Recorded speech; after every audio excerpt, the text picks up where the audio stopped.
On our 10th wedding anniversary, I filed for divorce. Baldwin scoffed. You've put up with me for 10 years, and now you're throwing a tantrum? He thought I was angry that he'd brought that young girl to our marital bed, so he waved a hand and had the bed replaced. When I still insisted on the divorce, his eyes turned dark. Don't regret this, he warned. Everyone expected me to cry, make a scene, and change my mind on the way to the Civil Affairs Bureau. They thought I would continue my love-hate relationship with Baldwin, but no one knew that my first love, who had been in a coma for many years, had woken up. 1. On our 10th wedding anniversary, Baldwin, who was absent from our party, turned up in another woman's arms. Even though I had prepared myself mentally, I didn't expect him to bring someone into our bedroom, into our marital bed. Through the door, I heard the girl's rather resentful voice. You've been with her for 10 years, and you've only been with me for 10 days. I'm so jealous of her. Baldwin's voice was full of indulgence. Didn't I promise you I wouldn't go? Why weren't you satisfied just now? How about one more time? It wasn't until the sounds inside became muffled that I kicked the door open. The girl who had been on top quickly burrowed into the covers. Even through the covers, I could see her trembling. Baldwin looked up, his eyes still bloodshot. He didn't seem annoyed to see me. He patted the person below the covers through the blanket, as if to comfort them, then got out of bed, picked up the bathrobe on the floor, and put it on. His expression was casual. Why are you back so early? Aren't you satisfied with the gift? Or do you think the party wasn't grand enough? Seeing that I didn't speak, he sighed. Natalie, your appetite is getting bigger and bigger. I don't know how to satisfy you anymore. The satisfaction he was talking about here was completely different from the satisfaction he had just talked about with that girl. But I still felt a physical disgust. Baldwin laughed at my reaction. Is it a bit late to feel disgusted now? He handed me the water glass on the bedside table. Drink some to settle your stomach. Seeing that I didn't take it, he followed my gaze and saw the blurry lipstick mark on the wall of the cup. He apologized playfully. Sorry, I didn't see it. I couldn't stand it anymore and snatched the cup, pouring all the water on his face. Baldwin, we're getting a divorce. Hearing my words, Baldwin raised an eyebrow, and a gleam appeared in his eyes. Playing suicide, disappearing. You're tired of all those games. Now you're going to play divorce? This time you're playing so big, can you handle it? Baldwin was a very vicious person at heart. He always liked to watch me driven crazy by him. He would calmly watch me hurt myself with a knife, then stop because I was afraid of the pain. Then he would watch me stand on the rooftop and threaten to end my life. But because I was afraid of heights, I couldn't take a step. He would also stop all my cards when I disappeared without a trace, and wait for me to come back to him obediently. He would calmly wait for me to surrender, break down and cry, then gently embrace me in his arms. With a rather pleased expression, he would say, "What are you making a fuss about? I'm yours and all the money is yours. What else are you not satisfied with?" Baldwin had said a long time ago, "Just treat me like a dog. Occasionally, loosen the leash and let me go out for a walk. But no dog doesn't know where home is." I looked at him and remained firm. Yes, divorce. 2. Baldwin followed me to the Civil Affairs Bureau, tapping on the car window intermittently. I'm curious, what excuse will you come up with next? Car broke down? Out of gas? Or maybe you'll crazily cause a car accident. Seeing that I didn't speak, he took out his phone and called the maid at home. Tell Odessa to get out of here quickly and throw away the bed. Order a better one. Odessa is the girl who hid under the covers. She's 20 years old this year, just at the age of blooming youth. Coincidentally, I was also 20 when I met Baldwin. The difference is, Baldwin is very fond of Odessa, while he used to scold and humiliate me. After Baldwin finished the call, he didn't say anything else, but I knew he was deliberately letting me hear it. In his opinion, he had already made a concession, and now I needed to know when to stop. After 10 years of marriage, we naturally understand each other's little tricks. Only this time, I didn't follow his lead, but stepped on the gas pedal directly. When we arrived at the Civil Affairs Bureau, Baldwin still had a playful smile on his face. When I was writing the information, my hands were shaking a little. Baldwin put his arm around my shoulder, and a chuckle escaped his throat. Are you going to pretend to be sick? Do you need me to help you later? Until I handed him the information with my name written on it. The playful expression on Baldwin's face cracked. His smile froze on his face. Natalie, are you sure you want to play this big? Don't expect me to coax you back like last time. The last time Baldwin was referring to was 10 years ago. I caught him flirting with other girls several times. Finally, I couldn't stand it anymore, so I broke up and disappeared for 10 days. After Baldwin found me in a mess, he quickly married me. At that time, he held me very tightly. Natalie, I was wrong. I'll never do that again, don't leave me. Recalling the past, my body trembled more and more violently, but I still didn't say a word. Baldwin stared at me intently and slowly signed his name. Natalie, don't regret it. After the divorce certificate came out, I took it and turned to leave. Behind me, I heard the sound of Baldwin making a call. Sweet, ambiguous. Pack your things and move to my house from today. He made another call. Archer, don't change the bed. 3. The hospital called and said Zebulon was very agitated, so I hurried back.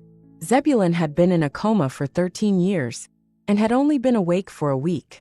I had been with him the whole time, but this time he had been out for quite a while. When I rushed back to the hospital, I turned off my phone and told him that from today on, I would be with him wholeheartedly. Soon the doctor said he could be discharged. Zebulon was very happy. I told him I needed to go home first to pack some things. Wait for me to come back and pick you up, okay? I went back to Baldwin's house to get some things, but after trying several times, the password was wrong.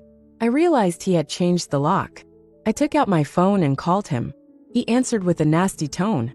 Oh, finally ran out of money. You've lasted quite a long time this time. But I can't go back now. Odessa is too clingy, even more clingy than you. Why don't you come over? That kick you gave her last time scared her badly. She's probably afraid of you. She might just leave if you come. When I arrived at the private room, Baldwin was chatting with his friends, with a cigarette between his fingers. He rarely smoked, only when he was in a very good mood. I'm so looking forward to what new tricks Natalie will come up with this time. I'm tired of watching you hurt yourself and try to end your life. Baldwin tilted his head back, and the smoke shrouded his face, but it still couldn't hide the upturned corner of his mouth. Odessa was sitting beside him, peeling grapes for him. Mr. Baldwin, what's the difference between this and teasing a kitten? I kicked the door open again, looking at Baldwin. Come home with me. Baldwin glanced at Odessa beside him. Then you have to ask her. I stepped forward, grabbed Baldwin's collar, and dragged him out of the private room. There was a cheer from around. Even Baldwin chuckled. TSK playing forced love, huh? Honey, I'll definitely cooperate. When we got to the door, Baldwin stood behind me. The password is your birthday. How could you not guess that? For nothing, I love you so much. The door closed, and Baldwin pressed me against the door and kissed me. Honey, don't say it. I've missed you so much since you disappeared for so long. With that, his hand reached into my clothes. I pushed him away. A cheap perfume smell, go take a shower. Baldwin lingered on my lips for a while before turning and going into the bathroom, humming a tune in a good mood. After all, in his opinion, every time we reconciled, we would sleep together. But this time, after I packed my things, I turned off the power and went out. 4. I picked Zebulon up from the hospital and brought him home. He became very heavy all at once. I always thought you would sell the house for me. Zebulon stared at me intently. Natalie, have you been in love these years? I secretly pinched the palm of my hand, put the durian flesh in a small bowl, and fed it to his mouth. No. After a pause, I spoke again. Really, Zebulon, believe me. Zebulon held the durian flesh in his mouth, smiled gently, and nodded. A small 2-room apartment was just enough for Zebulon and me. He was a little worried about the strange looks of others, so he was reluctant to go out. We just stayed at home, watched TV series, raised flowers, and did rehabilitation. I also cooked him various nutritious meals according to the recipes. I used Zebulon's ID card to apply for a new card, so no one could contact me. But one day when I was swiping my phone, I saw Baldwin's name for the first time in a long time. On the skyscrapers of City A, a line of words flashed frequently. Natalie, if you don't show up, I'll kill myself. Baldwin wouldn't really die, but I knew he was threatening me nakedly. 10 years ago, when I broke up with Baldwin, I hid from him very carefully. He couldn't find me, so he made a scene at home, saying that he wouldn't live without me. He was the only son of the family, and he had been spoiled since he was a child. So naturally, he got whatever he wanted. After Baldwin's family took action, I lost my job and my house. When I had nowhere to go with my luggage, Baldwin appeared, crying that he couldn't live without me, and saying that no matter where I escaped to, he could find me. I was afraid that Baldwin would appear in front of Zebulon, so I decided to find him. Zebulon knew I was going out. He didn't speak, he just looked at me, but he made me feel guilty, and I ran away. 5. I found Baldwin without any effort. Apart from some dark circles under his eyes, he still looked superior. Seeing me, he immediately kicked Odessa aside and carried me over his shoulder into the next room. Baldwin threw me on the bed and pressed down on me. "Baldwin, we're divorced. This is inappropriate." Baldwin kissed me and mumbled indistinctly, "If you want a reunion, we can have one. If you don't want a reunion, it's up to you. I'll listen to you. I want to leave." "Okay, let's go home. I don't want to be with you anymore." The movement of Baldwin's hand finally stopped. He frowned slightly and looked at me. "Are you serious?" I nodded. Halfway through nodding, Baldwin slapped me. "Natalie, I'm giving you face, aren't I? I've raised you for so many years, and besides occasionally loving other women, haven't I been wholeheartedly devoted to you?" What Baldwin said was true. When I married Baldwin, he begged his family to do so. Baldwin's family couldn't do anything about him, so they had us sign a prenuptial agreement. Once divorced, I would leave with nothing, and during the marriage, I could not have any property in my name, not even a car. Baldwin knew I loved money, so after marriage, he gave me an unlimited credit card and told me to buy whatever I wanted, and after buying it, I could sell it for money, which would be mine. Therefore, I could afford Zebulon's expensive medical expenses, and I saved money that I couldn't earn in 10 lifetimes. But I really don't like you anymore. Baldwin saw my seriousness, grabbed my neck, and his face turned frighteningly black. "Natalie, think clearly. No other man dares to want a woman that I don't want." He let go, ignoring my violent cough on the bed, and turned to leave the box.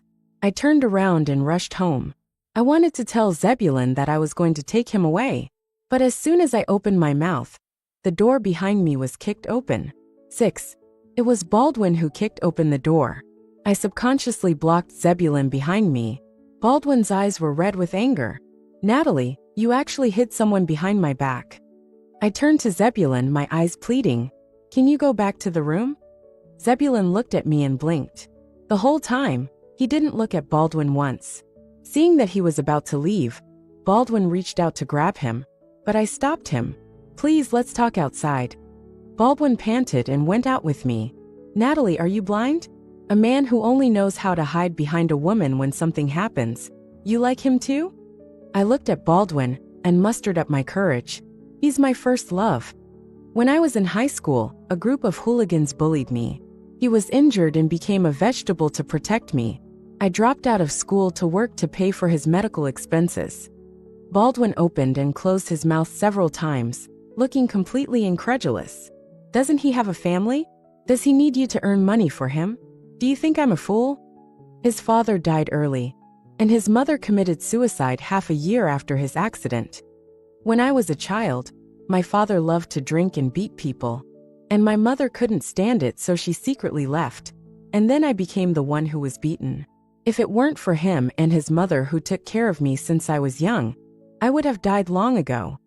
Baldwin, he has been a vegetable for 10 years for me, and I can't repay him even if I spend the rest of my life. Can you please fulfill me?" I tried desperately to suppress the urge to cry, and I choked back my great pain. I don't know if doing this will make Baldwin let me and Zebulon go. I'm gambling. Gambling on Baldwin's arrogance, gambling on his disdain, and gambling that he doesn't have much affection for me, but just thinks I'm clean and controllable.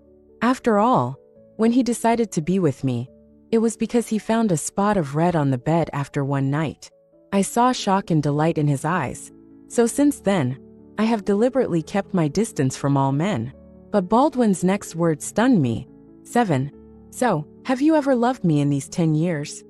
My silence was taken as a tacit agreement by him. He held me in his arms. Come with me now. I can pretend that nothing has happened. I will pay for all his subsequent treatment expenses, and I will also cover all the expenses for the rest of his life.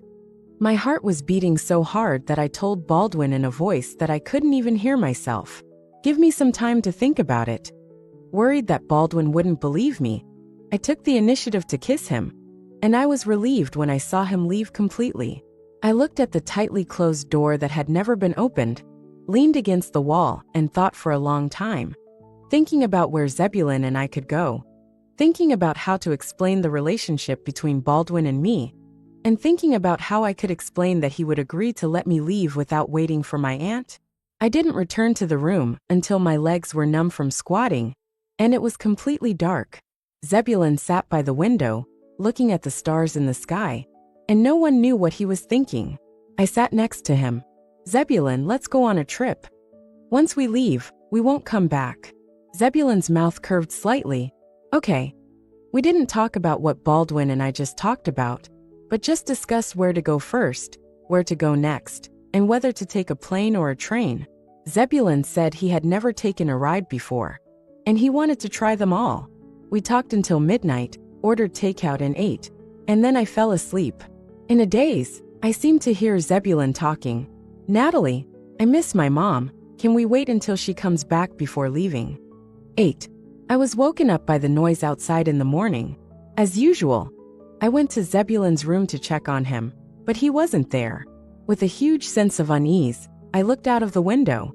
Just 10 meters away from me, Zebulon's bleeding body was lying on the ground. I stumbled downstairs and looked at him covered by a white sheet by the medical staff, and I felt like the whole world had gone quiet. I only knew I was crying loudly, asking loudly what happened, looking at the person in front of me opening and closing their mouth, but couldn't hear what they were saying at all. When I woke up again, I was in the hospital. There were police and nurses, saying that Zebulon had ended his life by jumping from a high place and died on the spot. It was reported by a neighbor in the community and called an ambulance. The surveillance also confirmed that he climbed up to the rooftop himself. The police were puzzled as to why there were surveillance cameras on the rooftop of an old apartment building. The young people in the community said that 10 years ago, someone died, and her family argued with the property management, saying that there was a safety hazard on the rooftop that caused the deceased to accidentally fall. Later, the police inspected the scene and confirmed through the examination of the deceased's footprints that the deceased went directly to the rooftop with a clear purpose and jumped down without any hesitation. Later, the property installed surveillance cameras to avoid such incidents from happening again.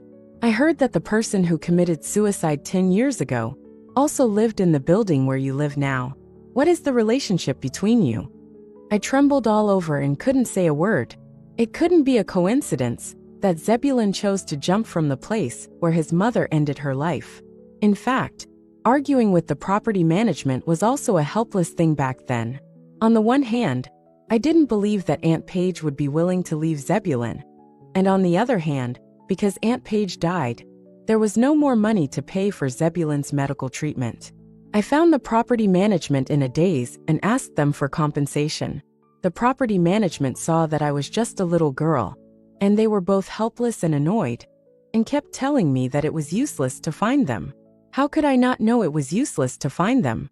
But who else could I turn to? I rushed back to the house and searched every corner of Zebulon's room, but I couldn't find a single word he left for me.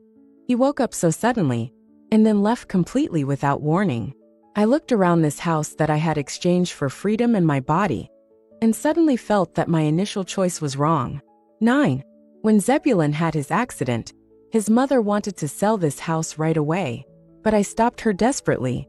She didn't know that this small house held a little secret of Zebulon's. When Zebulon was 8 months old, Zebulon's father died because of a wrong injection given by a quack doctor. The doctor was a relative of the village chief, and Zebulon's grandmother and family didn't dare to make trouble, so they instigated Zebulon's mother to make a fuss. The money was recovered, and Zebulun and his mother were kicked out of the house by their grandmother. The reason was, "You have offended the village chief. If we don't drive you out, how can our family still stand in this village?" Aunt Paige moved into this old and dilapidated house with Zebulun. As time went on, the house became clean and warm. Aunt Paige often muttered that it would be nice if she could buy this house someday. So 12-year-old Zebulun worked part-time on his way to and from school. My dad drank every day at that time, and he didn't go home every few days. So I followed him around too. We picked up bottles, ran errands and delivered things for others, and even secretly served food in restaurants. We didn't stop until high school when the courses became more and more intensive. We gave the 10,000 yuan we had saved to Aunt Paige. Zebulun lied to his mother and said it was from his grandmother. I am now the one with the best academic performance and the most promising future in the family. Grandma said that I should be filial to her when I earn money in the future. Zebulun's mother took the money and cried uncontrollably. After all, when they were kicked out, they were not even allowed to take a quilt. Aunt Paige said angrily, "Why should my son, whom I raised with so much hard work, be filial to her in the future?" Zebulun smiled. "Whether we are filial to her or not, it's still up to us." Later, Zebulun's mother used all the money to buy this old and dilapidated house. But just a year later, Zebulun had an accident. I clearly remember the look on Zebulun's face when he gave the money to Aunt Paige that year. Proud, and full of hope for the future. Aunt Paige cried and asked me how to save Zebulun without selling the house. And the money in her hand couldn't save Zebulun at all. So I dropped out of school. Through my friends, I went to work as a waitress in a nightclub. That's when I met Baldwin. He looked me up and down with a smile. "At such a young age, you're so vain. What are you going to do with the money you earn? Get a breast augmentation." A group of people laughed loudly. I had never seen such a scene at that time. My face turned red all of a sudden. I tremblingly put the things they wanted on the table and turned and left. Baldwin went there often, and every time he went, he would ask me how much more money I needed for the breast augmentation, and if I needed some financial support. I pinched the palm of my hand and asked him if I could borrow 5,000 yuan. Baldwin pushed open the door of the box with a big laugh. I won. It turned out that as early as our first meeting, they had made a bet to see how long I could endure before I started asking him for money. Some bet a week, some bet a month, some bet 2 months. Only Baldwin guessed right. He said 3 months. That day, Baldwin won tens of thousands of dollars, and he happily gave me 10,000 yuan. When I excitedly arrived at the hospital, I heard the bad news that Aunt Paige had committed suicide. It turned out that what she said to me that morning was a farewell. "Natalie, I gave the hospital another 2,000 yuan today. It's great. Zebulun can live a few more days." "Natalie, I really hope Zebulun can wake up and call me mom again." After taking care of Aunt Paige's funeral, I hid in Aunt Paige's house for several days, feeling lost about the future. I wanted to die, but I couldn't bear to leave this world. I wanted Zebulun to die, but he could turn over, he could breathe. It was as if he could wake up at any time and smile at me, and I couldn't bear it either. So I had to make money to support him. A week later, when I returned to the nightclub, Baldwin was still there. "I thought you could really be satisfied with that 10,000 yuan. He glanced at my chest again. "Didn't you get the surgery? So what did you use it for?" I lowered my head and tried to avoid his gaze. "That money, I will pay you back." Baldwin lowered his voice. When will you be an adult?" 10. After Zebulun left, I would have dreams every night, dreaming of the scene when we saw each other again when he woke up. 13 years later, when our eyes met again, we both shed tears at the same time. His consciousness was blurred, and his physical functions had deteriorated severely, but he still recognized me at a glance. He didn't speak, but I understood his eyes. He said, "Natalie, don't cry." The doctor said that Zebulun could wake up, firstly because of the advanced treatment equipment, secondly because of the high-end care, but most importantly, the patient himself had a strong desire to survive. Of course I understand this. If it weren't for that accident that year, Zebulun could have successfully entered the university he admired, then found a job he liked, and could support his mother who had raised him alone, and could marry me, his childhood sweetheart. But the beautiful dreams of youth were ended in that dark alley by a few hooligans. When he was holding tightly onto the feet of those hooligans, he still didn't forget to look at me with bloodshot eyes. Natalie, run. I stayed in the ward with Zebulon for many days, chattering to him about how society had changed. Zebulon wasn't very interested. His eyes, which were a little cloudy from sleeping for too long, kept looking at me, and he mouthed to me, "Natalie, you're still so beautiful. Natalie, where's my mom? Natalie, I miss my mom." But how could I tell him that in the 6th month of his coma, my aunt couldn't bear the blow and committed suicide in the middle of the night due to depression? I held his thin hand and told him word by word, "Aunt went to Tibet on foot to pray for you. And now that you are awake, she is very happy. So she decided to walk back to repay the grace of heaven." It would take at least 2 months to walk back from Tibet, and I could hide it for as long as possible. It was also finally time to tell Baldwin that I was leaving. During that time, Baldwin had hooked up with a new girl, so I created many opportunities for them, so that I could catch them in bed. The little girl was very eager to climb up, unlike what I expected, but I didn't expect that she also contributed a straw to the straw that broke Zebulon's back. The day I took Zebulon home, I met her in the hospital. She told me proudly that Baldwin had hurt her too hard the night before. "I've heard for a long time that you hooked up with Mr. Baldwin by improper means. Now you've been Mrs. Baldwin for 10 years and have made a lot of money. Don't bother Mr. Baldwin anymore. Give me a chance too." I nodded perfunctorily. "We've already divorced. I hope you work hard after all. I have my own life too, and I don't want to be disturbed by him."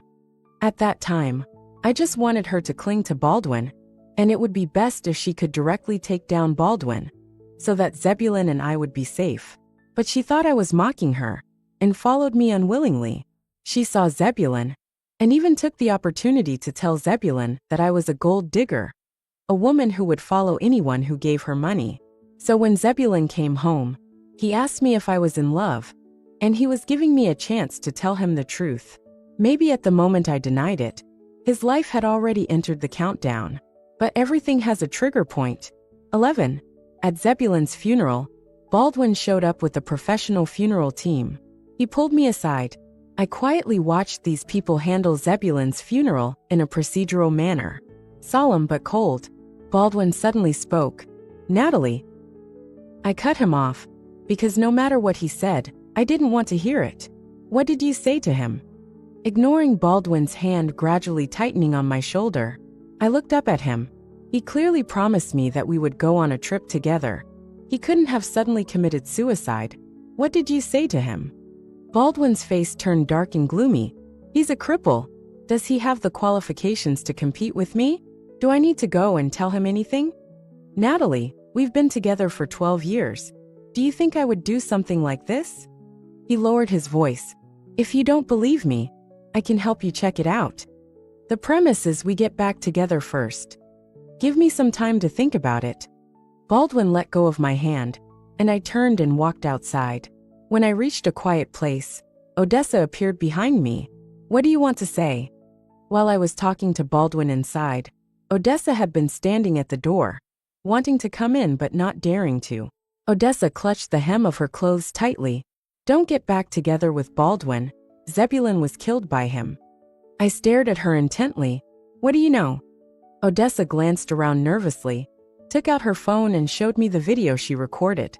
A small drone with a letter attached to it stopped in front of the window where Zebulon was. There was a bell hanging below, and the sound attracted Zebulon to open the window. He stood by the window, opened the envelope, and took out the photo and letter inside. The video was only 10 seconds long. I looked at Odessa, my voice trembling. "When did this happen? What was in the envelope?" Odessa looked around cautiously and mustered up her courage. Inside was a report of Zebulon's mother's suicide, as well as news of your marriage to Mr. Baldwin and loving photos of you two over the years. It was just when Mr. Baldwin came to your door. We just wanted to force Zebulon to leave you. We didn't expect him to commit suicide." I laughed so hard I cried. "Didn't expect him to commit suicide? When a comatose vegetable woke up after 10 years and was seriously out of touch with this society, he discovered that his mother had committed suicide very early because of him, and the girl he loved had married someone else long ago. How strong must his mind be to choose to leave quietly and live a silent life alone? Why are you telling me? Aren't you afraid that Baldwin will kill you? I just don't want you to get back together with him. I love Mr. Baldwin. I want to be with him, even if he doesn't want to marry me. Seeing that I didn't speak, but just stared at her, she was a little nervous. You wouldn't really be with him after he killed your first love, would you? If you really get back together, you're not worthy of Zebulon? I laughed. Have you ever thought about why Baldwin made you control that drone? Odessa looked at me in confusion, and the next second, she was kicked away by someone. The one who kicked her was Baldwin, trying to stir up trouble between me and my wife, Odessa. Don't you want to live anymore? Wife, don't believe what she said. She's just trying to drive a wedge between us. I took a step back. You deal with your own affairs, I'll go first. Baldwin said in a deep voice. Wait for me. Accompanied by Odessa's screams coming from behind, I walked in the opposite direction. The final destination was the airport. Baldwin should never have imagined that I would choose to leave halfway through Zebulon's funeral and then completely leave him. 12. Baldwin's beating of Odessa was live-streamed. At first, netizens thought this was just a low-level gimmick to attract attention, but as they watched, they realized something was wrong. So halfway through the beating, Baldwin was caught red-handed by the police. When he was pressed to the ground, netizens discovered that the assailant was actually the young master of the Baldwin family. With the young master's assault being confirmed, the Baldwin family had no room to maneuver for a while. But Odessa was lucky, she didn't die, and the Baldwin family sought reconciliation with her, and she readily agreed. She didn't want money, she just wanted Baldwin to promise her one thing. As a result, Baldwin was soon released, and on the same day, they announced their relationship. One was smiling brightly, the other was gloomy and cold. When I saw this news on the other side of the ocean, I couldn't laugh. I knew that with my limited ability, I couldn't touch Baldwin at all. But being able to stuff a woman he didn't like into his life, maybe I could torture him for a while. And hopefully, every time he sees Odessa, he can think of the most embarrassing stain in his life and want to beat her up again. So, I paid domestic media to occasionally bring this matter up and stir it up. Even if people forget about it over time, there will always be someone who can remind them. That's it. I hope that in this life, neither of you can have a peaceful time.